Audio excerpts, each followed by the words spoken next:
Hello students, good day to all of you.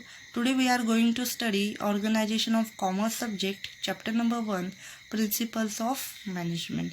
In the last lecture we studied significance, importance, why there is a need of principles of management in each and every business organization.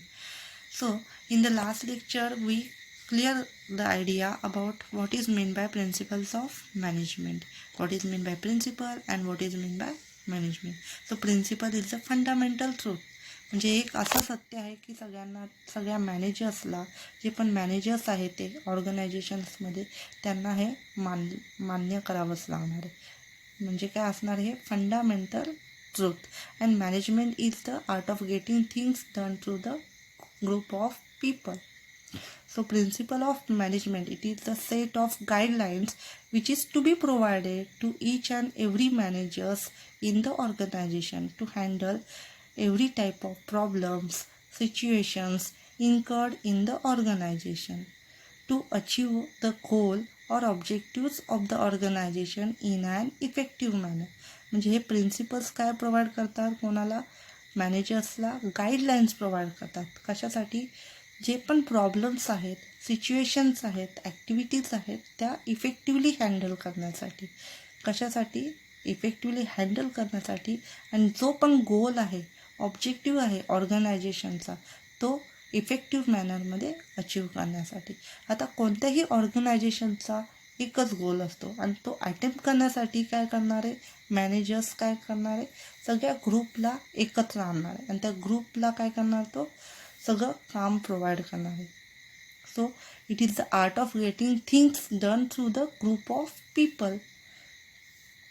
So today we are going to study theories of management. मग थेरीज काय असणार आहे? जसं principles of management काय असतात? Guidelines असतात. तर थेरी काय असतं? It is the set of general rules that guide the manager to manage and organisation. आता हे काय असणार आहे? Set of general rules. मग त्याच्यासाठी काय करावं लागणार आहे? त्याला थेरीज बघावं लागणार आहे. कोणाला? मॅनेजर्सला. So theories are an explanation. जसं आपण कोणताही एखादा एक्सपेरिमेंट करतो, तर एक्सपेरिमेंट करण्या अगोदर आपण काय करतो? त्याची थेरी बघतो. थेरीमध्ये काय दिलेलं आहे. सो आपण गो थ्रू सच थेरीज. त्या थेरीमध्ये जे पण स्टेप्स असणार आहे ते आपण फॉलो करतो. जर आपल्याला वाटलं थोडेसे काही चेंजेस करायचे तर ते आपण करतो आणि आपला जो पण रिझल्ट आहे तो आपण ऑब्टेन करतो.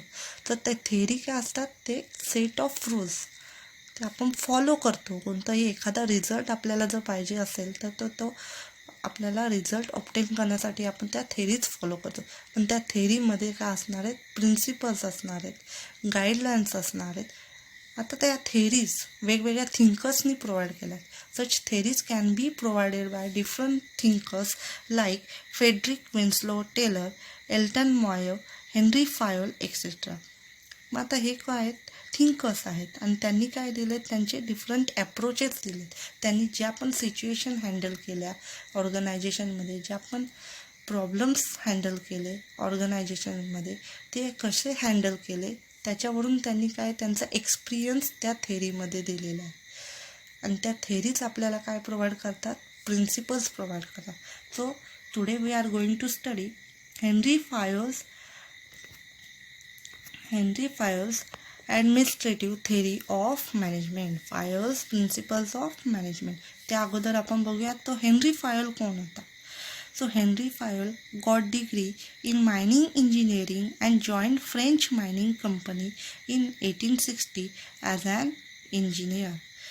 So ह्या हेनरी फायोलनी काय केलेलं?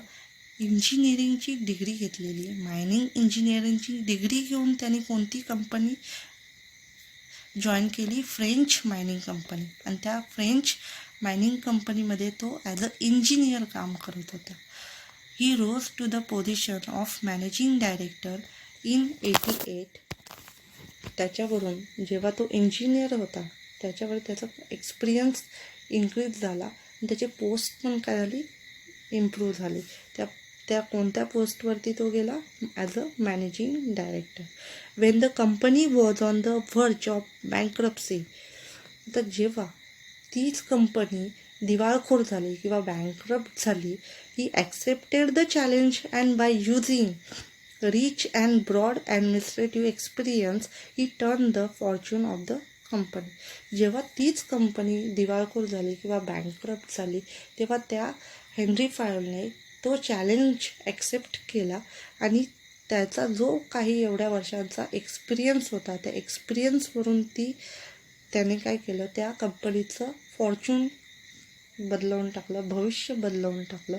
म्हणूनच या घटनेसाठी त्या कॉन्ट्रीब्युशन्स जे दिलेले आहे त्या हेनरी फायोलनी, त्या कॉन्ट्रीब्युशन्समुळे त्याला काय म्हटलं जातं, father of general management. For his contributions he is well known as the father of general management. So we turn to the how many principles given by Henry Fayol. Principles of management developed by Henry Fayol. There are 14 principles of management. So we are going to study Henry Fayol's 14 principles of management. So let us see one by one. The first principle is division of work.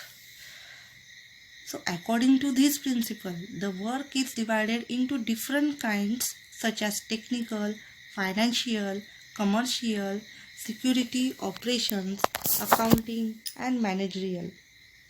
So एका ऑर्गनायझेशनमध्ये different sections असतात, different department असतात. तर जे पण गोल असणारे, objective असणारे ऑर्गनायझेशनचं एकच असणार आहे आणि ते अटेंड करण्यासाठी सगळ्यांमध्ये काय केलं जातं, वर्क डिवाईड केलं जातं. तर हे प्रिन्सिपल काय प्रोव्हाइड करतं, principle of division of work. जे पण एक गोल आहे, ऑब्जेक्टिव्ह आहे, ते अटेंड करण्यासाठी the whole work is divided into different groups of people. मग तो कोणताही डिपार्टमेंट असो, परचेस डिपार्टमेंट असो, फायनान्शियल डिपार्टमेंट असो किंवा अकाउंटिंग डिपार्टमेंट असो एक्सेट्रा.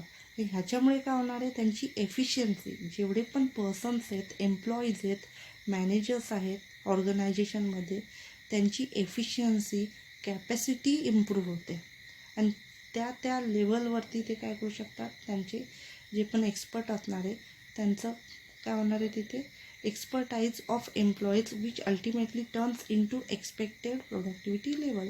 ज्या त्या डिपार्टमेंटमध्ये ते असणार आहेत ते काय करणार आहे, त्यांचे एफर्ट्स लावणार आहेत त्याच्यामध्ये, कशासाठी, to achieve the goal in an effective manner. याच्यामुळे प्रोडक्टिव्ह लेवल पण इम्प्रूव्ह होणार आहे and it will turns into maximisation of profit level.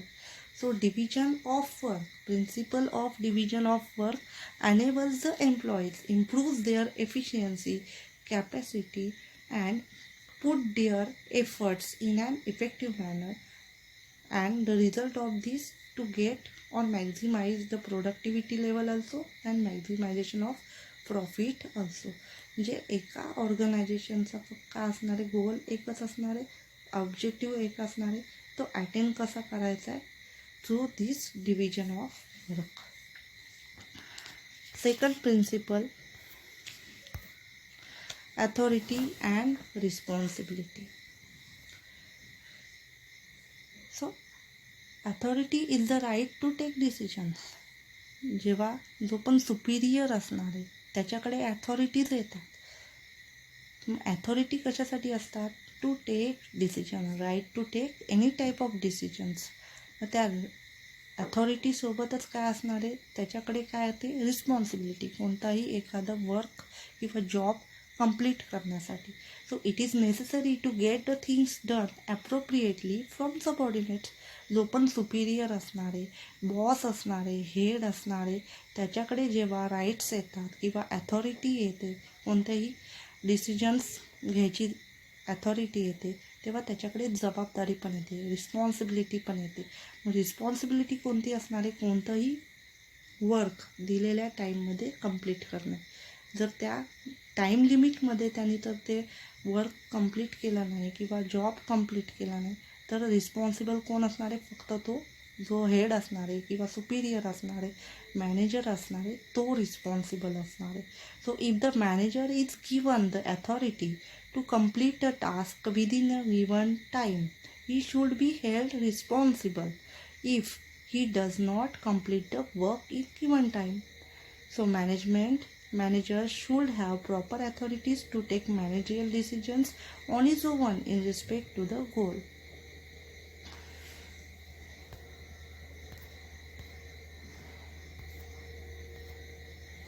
Third principle of discipline. So it is a responsibility of every manager to maintain discipline in the organization, maintain discipline between the subordinates, maintain discipline between the peoples employees in the organisation. मग ह्याच्यामुळे काय होणार आहे, त्याची जी quality आहे, leadership quality, ती दिसून येते. So according to Fayol, discipline is the most essential thing in the organisation. जर डिसिप्लिन नसेल तर तिथे काय होणार आहे, प्रत्येकामध्ये कॉन्फ्लिक्ट्स इमर्ज होणार आहेत. Employees must obey and respect the rules that govern the organization. Discipline helps to achieve the goals in the organization. Good discipline is the result of effective leadership. जर प्रत्येकामध्ये कॉन्फ्लिक्ट असतील तर काय होणार आहे, आपल्याला जो पण ऑब्जेक्टिव्ह असणार आहे किंवा गोल असणार आहे ते आपण इफेक्टिव्ह मॅनरमध्ये अचीव करू शकत नाही. तर डिसिप्लिन असतील सगळ्यांमध्ये, जर जे रूल्स दिलेले आहेत ऑर्गनायझेशनमध्ये, जे रूल्स प्रोव्हाइड केलेले आहेत ते जर फॉलो केले तर काय होणार आहे, ते इफेक्टिव्ह मॅनरमध्ये ते जे पण गोल्स आहेत ते अचीव करू शकतात without conflicts, without confusion, without any errors. So तो कशाचा रिझल्ट असणार आहे, जर good discipline, every person discipline follow करत असेल तर काय असणार, तो रिझल्ट कशाचा असणार आहे, इफेक्टिव्ह लिडरशिप. म्हणजे त्याचा जो पण बॉस असेल किंवा हेड असेल तो काय असणार आहे, इफेक्टिव्ह लीडर असणार आहे. Principle number 4, principle of unity of command. So each member of organisation should receive orders from only one superior. जे पण डिपार्टमेंट्स असणार आहेत ऑर्गनायझेशनमध्ये त्या डिपार्टमेंटचा एकच सुपिरियर असणार. जर तिथे एकापेक्षा जास्त सुपिरियर्स असतील, एकापेक्षा जास्त हेड असतील किंवा बॉस असतील त्या डिपार्टमेंटचा, तर त्या एम्प्लॉईज असणार आहेत, जे सबऑर्डिनेट्स असणार आहेत, त्यांच्यामध्ये काय होणार आहे, कॉन्फ्लिक्ट्स क्रिएट होणार आहेत, कन्फ्युजन क्रिएट होणार आहे, प्रॉब्लेम्स क्रिएट होणार आहे.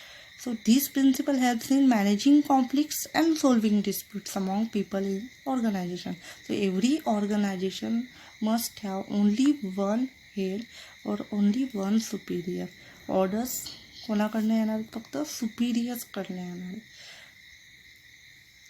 It also helps in avoiding confusion. If an employee receives commands from more than one authority, he will get confused and will not be able to take decisions about whose orders should be followed. जर एकापेक्षा जास्त boss असले तर त्या सबऑर्डिनेट्समध्ये काय confusion create होणार आहे, कोणाचे ऑर्डर्स फॉलोअप करायचे. म्हणून काय असणार आहे, फक्त according to this principle of unity of command there must be only one superior in each department, in each organisation. Point number 5, unity of direction. So this principle states that there should be one head and one plan in every organization. प्रत्येक ऑर्गनायझेशनमध्ये एकच plan असणार आहे, एकच goal असणार आहे आणि त्या गोल किंवा ऑब्जेक्टिव्ह अचीव करण्यासाठी प्लॅन एक असणार आहे आणि एकच हेड असणार आहे. Each group in the organization should have the same objective and the group should be directed by one manager using single plan. जर एकापेक्षा जास्त प्लॅन असतील, आपण जर कन्सिडर केलं की एकापेक्षा जास्त प्लॅन्स असतील किंवा एकापेक्षा जास्त हेड्स असतील, सुपिरियर्स असतील, तर इथे काय होणार आहे, कन्फ्युजन क्रिएट होणार आहे, डिस्प्यूट्स क्रिएट होणार आहे. So there should be one head and one plan in every organization according to this principle of unity of direction. फक्त ऑर्डर्स कोणाकडून येणार आहे, सुपिरियर्सकडून येणार आहे आणि एकच प्लॅन अचीव करण्यासाठी सगळे काय असणार आहे, सगळ्यांचा फोकस कुठे असणार आहे, त्या प्लॅनकडेच असणार. डिफरंट प्लॅन नसणार आहेत, एकापेक्षा जास्त प्लॅन्स नसणार आहेत. तो एकच प्लॅन अचीव करण्यासाठी सगळे ग्रुपचे जे मेंबर्स आहेत किंवा ऑर्गनायझेशनचे मेंबर्स आहेत त्यांचा फोकस कशावरती असणार आहे, त्या एकाच प्लॅनवर असणार आहे.